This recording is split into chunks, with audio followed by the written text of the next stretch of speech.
Welcome to our channel. So voting అయితే తారుమారు అయిందండి. ఒక పెద్ద వికెట్ ఒక పెద్ద తల వెళ్ళబోతున్నాడు అనిపిస్తుంది. ఎందుకంటే అలా దిగుతూ వచ్చింది ఓటింగ్ అనేది. ఎందుకంటే నిన్నటి ఇంపాక్ట్ నామినేషన్స్. సో ఇక్కడ ఏం జరిగింది అంటే ముందు ఫస్ట్ నుంచి చెప్పుకుంటూ వెళ్ళాం. తనుజ అయితే టాప్లో ఉంది.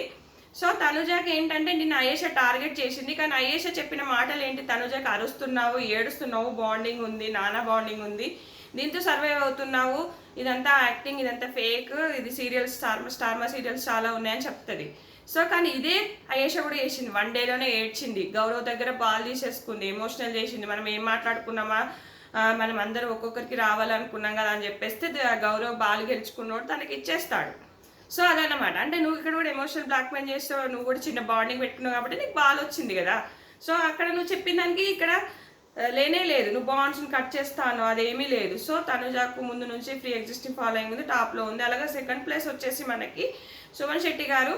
సో ఇక్కడ భరణి ఉండే, సుమన్ శెట్టి గారు వచ్చేసారు. సుమన్ శెట్టికి ముందు నుంచి ఫాలోయింగ్ ఉంది. అలాగే సినిమా చేశాడు, ఆడినా ఆడకపోయినా అయితే ఓటింగ్ పడుతూనే ఉంది.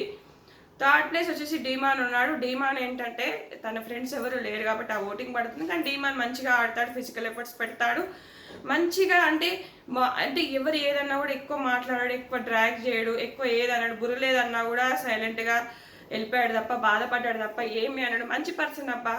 సో ఖచ్చితంగా ఉండాల్సిన క్యాండిడేటే.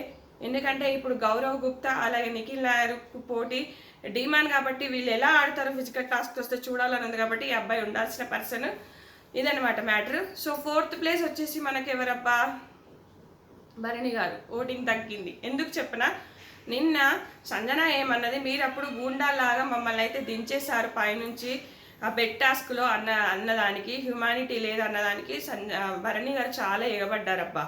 సో ఇది మగవాళ్ళ మీద మాట్లాడితే బాగుండదు. లెట్ మీ టాక్ విను విను అని గట్టిగా అరిచాడు. అది చాలా బ్యాడ్ అనిపించింది తన మీద అరవడము.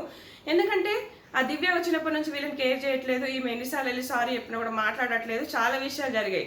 బాక్స్ సాక్రిఫైస్ చేశానని చెప్పేసి ఇంకా ఉండలేదు కదా ఎన్ని రోజులు అని. నచ్చినప్పుడు నచ్చినట్టే చేస్తారు. ఇక్కడంతా నాకు సారి తప్పు, సీక్రెట్ రూమ్కి తీసుకొచ్చి డైరెక్ట్ పంపించేస్తే అయిపోతుంది. సాక్రిఫైస్ అని చెప్పేసి అంత వర్స్ట్ అయిపోయింది ఆ ప్లాన్ అనిపించింది. అనవసరంగా ఈమెకు అందరు సాక్రిఫైస్ చేసినామని చెప్పేసి చెప్పుకోవడం జరుగుతుంది.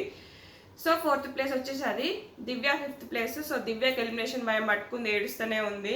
సో నిన్న దివ్యల మాదిరి గారితో గొడవ, ఈమెకి ఏమైనా సానుభూతి పడచ్చేమో, ఆ ఓట్లు కూడా పడచ్చు. కానీ ఈమె ఏంటంటే భరణి గారితో బాండింగ్ అయితే వదులుకోవట్లేదు. తనుజ కొంచెం డైవర్ట్ అయినా మళ్ళీ నానా అని మా వెళ్తుంది కానీ, సో ఈమె కూడా డైవర్ట్ అయ్యి ఆడితే బాగుండు అనిపిస్తుంది. ఈమె వైల్డ్ కార్డ్గా వచ్చినప్పుడు ఎలా అయితే చెప్పిందో ఇప్పుడు కూడా అందరు అదే చెప్తున్నారు. ఇప్పుడు ఎందుకు నువ్వు అంత ఫీల్ అయిపోయి ఏడవడం, బాధపడడం అనవసరం. ప్రతిసారి ఎడుతూనే ఉంది. ఏదో సాధిస్తుంది, ఏదో చేస్తుంది, ఏదో తోపు తురుముకాని అనుకుంటే ఏడుతూ ఉంది. సో ఫిఫ్త్ ప్లేస్ వచ్చేసి రాము రాథోడ్ వెళ్తాడా అనిపిస్తుంది. ఎందుకంటే లాస్ట్ వీక్ అంతా ఆయనకి ఏమీ లేదు, ఓన్లీ సంచాలకుగా ఉన్నాడు. కొంచెం అటిట్యూడ్ కూడా ఉంది, కొంచెం పొగరుగా మాట్లాడుతున్నాడు అనిపిస్తుంది నాకైతే.